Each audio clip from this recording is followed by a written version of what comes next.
UDF candidate, young man, Vijayji, leaders of the UDF on the stage, and all of you in front of me, ladies and gentlemen. വേദിയിലും സദസ്സിലുമായിരിക്കുന്ന ബഹുമാനപ്പെട്ട മുതിർന്ന നേതാക്കളെ എല്ലാവരെയും ഒറ്റവാക്കിൽ തന്നെ ഞാൻ ആദ്യം തന്നെ ഈ പരിപാടിയിലേക്ക് സ്വാഗതം ചെയ്യുന്നു. ഞാൻ എന്റെ ആശംസകൾ നേർന്നുകൊണ്ട് പ്രസംഗം ആരംഭിക്കുന്നു. Tomorrow is the last day of campaign, and on 9th of April, all of you will decide the future and the destiny of Kerala for next 5 years. ഇത് നമുക്ക് 2 ദിവസം കൂടിയാണ് ബാക്കിയുള്ളത്. ഈ 9-ാം തീയതി ഇനിയുള്ള കാലഘട്ടത്തിൽ കേരളം എങ്ങനെയായിരിക്കണമെന്നും കേരളത്തിന്റെ ഭാവി എങ്ങനെയായിരിക്കണമെന്നും നമ്മൾ തീരുമാനമെടുക്കാൻ പോകുന്ന ആ ദിവസത്തിനായി നമുക്ക് മുന്നിൽ ബാക്കിയുള്ളത് 2 ദിവസം മാത്രമാണ്. I have come a long distance to meet all of you and to support Abhijit's candidature. I want to thank Rahul Gandhi ji and Kharge ji for giving this young man an opportunity to stand for elections from this constituency. ഞാൻ ഒരുപാട് ദൂരെ നിന്നാണ് നിങ്ങളെ കാണുവാനായി ഈ വേദിയിൽ എത്തിച്ചേർന്നിട്ടുള്ളത്. ആദ്യമേ തന്നെ ഞാൻ ശ്രീ രാഹുൽ ഗാന്ധിക്കും ശ്രീ മല്ലികാർജുന ഖാർഗെക്കും എന്റെ നന്ദി അറിയിക്കുകയാണ്. ഇത്രയും ഊർജ്ജസ്വലനായ ഒരു ചെറുപ്പക്കാരന് ഈ തിരഞ്ഞെടുപ്പിൽ അവസരം നൽകിയതിന് ഞാൻ അവർക്ക് നന്ദി അറിയിച്ചുകൊണ്ട് ഞാൻ എന്റെ പ്രസംഗം ആരംഭിക്കട്ടെ. For many years he's been working in the student wing, the party, and I know that the left government has special affection for him. Every time there was a police action, he was the first one to get beaten under the police. എനിക്കറിയാം, വിദ്യാർത്ഥി രാഷ്ട്രീയത്തിലൂടെ വളർന്നു വന്ന Shri KM Abhijith ഒരുപക്ഷെ ഇടത് ആക്രമണങ്ങൾക്ക് ഏറ്റവും കൂടുതൽ ഇരയാക്കപ്പെട്ടുള്ള ഒരു വ്യക്തി കൂടിയാണ്. അദ്ദേഹത്തിനോട് പല ഇടത് കേന്ദ്രങ്ങൾക്കുമുള്ള പ്രത്യേക താല്പര്യത്തെക്കുറിച്ച് എനിക്ക് കൃത്യമായ ബോധ്യമുണ്ട്. ഇടത് പോലീസിനറിയാത്ത ഒരുപക്ഷെ ഏറ്റവും കൂടുതൽ ഇരയാക്കപ്പെട്ടുള്ള ഒരു വ്യക്തി തന്നെയാണ് നമുക്ക് സ്ഥാനാർത്ഥിയായി ഇവിടെ ഉള്ളത്. But his time has come, and of all the atrocities that the LDF government did on him, it is he who is going to win this seat after 60 years for the UDF. പക്ഷേ എനിക്ക് ഉറപ്പുണ്ട്, ഇപ്പോൾ KM അഭിജിത്തിന്റെ സമയം വന്നു ചേർന്നിരിക്കുകയാണ്. 60 വർഷത്തെ ഇടതിന്റെ കിരാതവർണ്ണത്തിന് അവസാനം കുറിപ്പിച്ചുകൊണ്ട് KM Abhijith ഇവിടെ Nadapuram നിയോജകമണ്ഡലത്തിന്റെ MLA ആയി തിരഞ്ഞെടുക്കപ്പെടുമെന്ന് എനിക്ക് ഉറപ്പുണ്ട്. I've been traveling in the state. I can tell you that the entire state of Kerala, people have decided that the 10 years of LDF was a lost decade. It was a loss of 10 years. Today, there is a great support for our UDF candidates, for our Congress candidates, and the next government will be the UDF government. ഞാൻ കേരളത്തിലുടനീളം കഴിഞ്ഞ ദിവസങ്ങളിലായി സഞ്ചരിക്കുമ്പോൾ മനസ്സിലാക്കുന്ന ഒരു കാര്യം, കഴിഞ്ഞ 10 വർഷമായി ഇവിടെ നടത്തുന്ന ഇടതിന്റെ ജനവിരുദ്ധ ഭരണത്തിനെതിരെ കേരളത്തിൽ മൊത്തമായി തന്നെയുള്ള ഒരു ജനവിധി ആളുകൾ തരുമെന്ന് എനിക്ക് ഉറപ്പുണ്ട്. ആ ഒരു ജനരോഷം എനിക്ക് ആളുകളിൽ കാണാൻ കഴിയുന്നുണ്ട്. അതുകൊണ്ട് തന്നെ ഇനി വരാൻ പോകുന്ന സർക്കാർ 10 വർഷത്തെ ജനവിരുദ്ധ ഇടത് സർക്കാരിന്റെ ഭരണം അവസാനിപ്പിച്ചുകൊണ്ട് UDF നയിക്കുന്ന സർക്കാരായിരിക്കും ഇനി കേരളത്തിൽ ഭരിക്കാൻ പോകുന്നതെന്ന് എനിക്ക് തീർച്ചയായും ഉറപ്പുള്ള കാര്യമാണ്. It is very sad to see the left parties, which at one point stood for something, have today fully compromised with the Prime Minister and the BJP. The NDA and the LDF are putting their efforts together to stop the UDF, to stop the Congress, to stop Abhijit, but they will not be successful. നിങ്ങൾക്ക് എല്ലാവർക്കും അറിയാവുന്ന കാര്യമാണ്. നമ്മൾ ഇന്നത്തെ സാഹചര്യം നോക്കിക്കഴിഞ്ഞാൽ നമുക്ക് മനസ്സിലാവുന്ന കാര്യം, ഇവിടെ കൃത്യമായ രീതിയിലുള്ള ഡീൽ നടക്കുന്നുണ്ട്, കൃത്യമായ രീതിയിലുള്ള ധാരണ നടക്കുന്നുണ്ട്. പണ്ടൊരിക്കലും പല രീതിയിലുള്ള ആദർശങ്ങളെ നെഞ്ചിലേറ്റിയിട്ടുണ്ടാവും. എന്നാൽ ഇന്ന് ആദർശങ്ങൾ ഒന്നും തന്നെ അവശേഷിക്കുന്നില്ല. കൃത്യമായ രീതിയിൽ നരേന്ദ്രമോദിയും പിണറായി വിജയനും തമ്മിലുള്ള ഡീല് നമ്മളിവിടെ കാണുന്നുണ്ട്. പക്ഷേ എനിക്ക് ഉറപ്പുണ്ട്, എല്ലാ ഡീലുകൾക്കും മുകളിൽ ജനങ്ങൾ UDF സർക്കാരിന്റെ അധികാരത്തിലേക്ക്.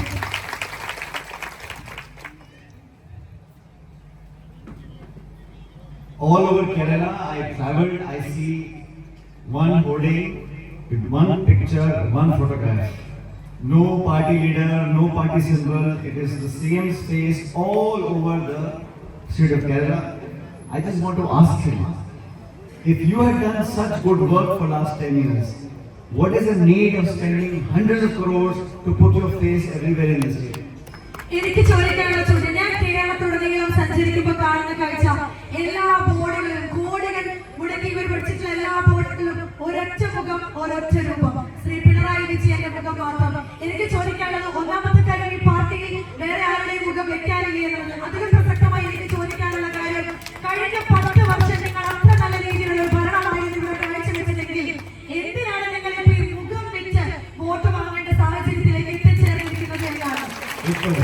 government was so good, then people will vote for NDA without any publicity, without any effort. But the fact is, in last 10 years, there's been corruption, there's been huge unemployment, there's been nepotism, there's been a dictatorial approach by the Chief Minister, and I think, and do this properly, I think what's happened to the left parties in Bengal and Tripura will happen in Kerala also.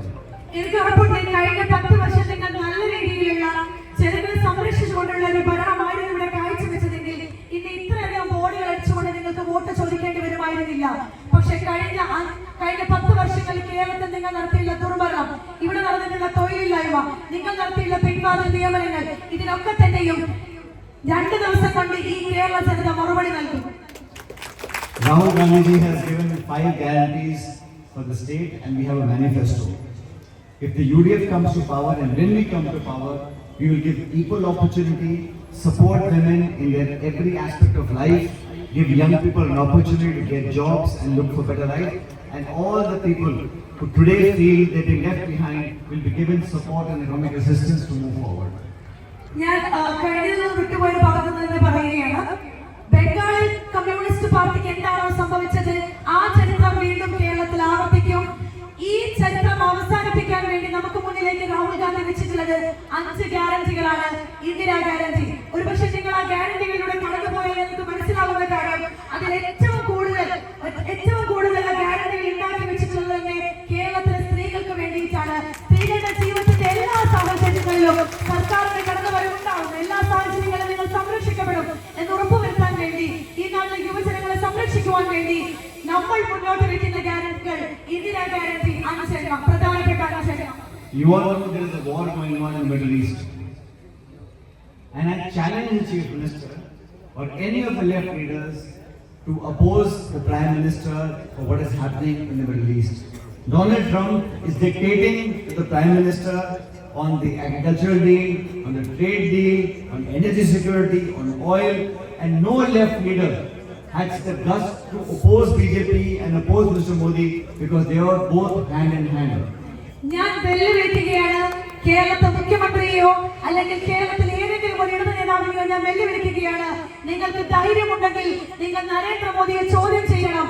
അങ്ങ് middle east നടക്കുന്ന പ്രശ്നത്തിൽ നിങ്ങൾ ട്രംപുമായി ഉണ്ടാക്കിയിരിക്കുന്ന ധാരണയെ കുറിച്ച്, ട്രംപിന്റെ അടിമയായി നിൽക്കുന്ന സാഹചര്യത്തെ കുറിച്ച്, ഇവിടെ ട്രേഡ് എങ്ങനെ നടക്കണമെന്നും ഇവിടുത്തെ എക്കണോമി എങ്ങനെ നിലനിൽക്കണമെന്നും ട്രംപാണ് തീരുമാനിച്ചുകൊണ്ടിരിക്കുന്നത്. നിങ്ങൾക്ക് അത്ര ധൈര്യമുണ്ടെങ്കിൽ നിങ്ങൾ ഈ ഫാസിസ്റ്റ് സർക്കാരിനെ ചോദ്യം ചെയ്യാൻ വേണ്ടി ഒരിക്കലെങ്കിലും ഒന്ന് തയ്യാറാവും. The fact is that the Prime Minister wants the same Chief Minister to continue, and this Chief Minister wants Mr. Modi to continue.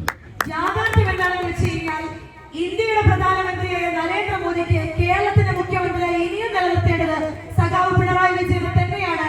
അതുപോലെ തന്നെ സഖാവ് പിണറായി വിജയന് ഇനിയും ഇന്ത്യയുടെ പ്രധാനമന്ത്രിയായി നിലനിർത്തേണ്ടത് നരേന്ദ്രമോദിക്ക് തന്നെയാണ്. അവിടെ തന്നെ ആ ഡീല് കൃത്യമാണ്, വ്യക്തമാണ്. I have come to request you to please give your blessings to this young man. I have seen him work for years and struggle for years. This is the time, and I can assure you he will serve all of you as you are his own. He is someone who does not distinguish between region, religion, caste, gender, takes everyone along. So please give him not just your vote but also your blessings. ഞാൻ വിജയിപ്പിക്കണം. അതിനുവേണ്ടി നിങ്ങൾ ചെറുപ്പക്കാരുടെ എല്ലാ അനുഗ്രഹങ്ങളും കൊടുത്തുകൊണ്ട് നാദാപുരത്തിന്റെ MLA ആയി വിജയിപ്പിച്ചെടുക്കണം.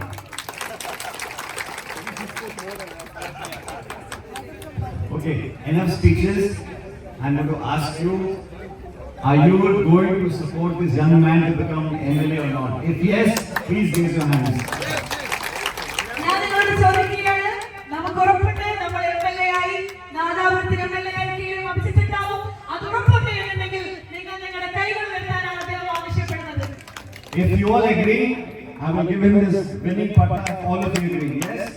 നിങ്ങൾ എല്ലാവരും സമ്മതിക്കുകയാണെങ്കിൽ ഇതാ വിജയത്തിന്റെ പട്ടം ഞാൻ ഇദ്ദേഹത്തെ ഇപ്പോൾ തന്നെ അറിയിക്കുകയാണ്.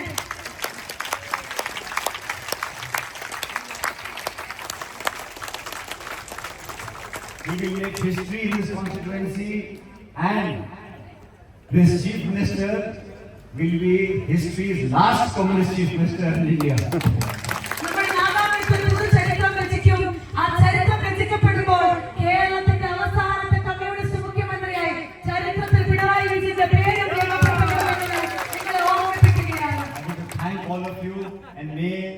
blessing be with you all. You always remain smiling. May your path be blessed. May your families and you flourish.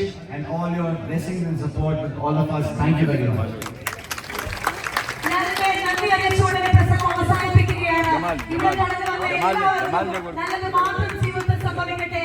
നിങ്ങൾക്കും നിങ്ങളുടെ കുടുംബാംഗങ്ങൾക്കും നല്ലത് മാത്രം ജീവിതത്തിൽ സംഭവിക്കട്ടെ എന്ന് ആശംസിച്ചുകൊണ്ട് ഞാൻ എന്റെ പ്രസംഗം അവസാനിപ്പിക്കുകയാണ്. നന്ദി.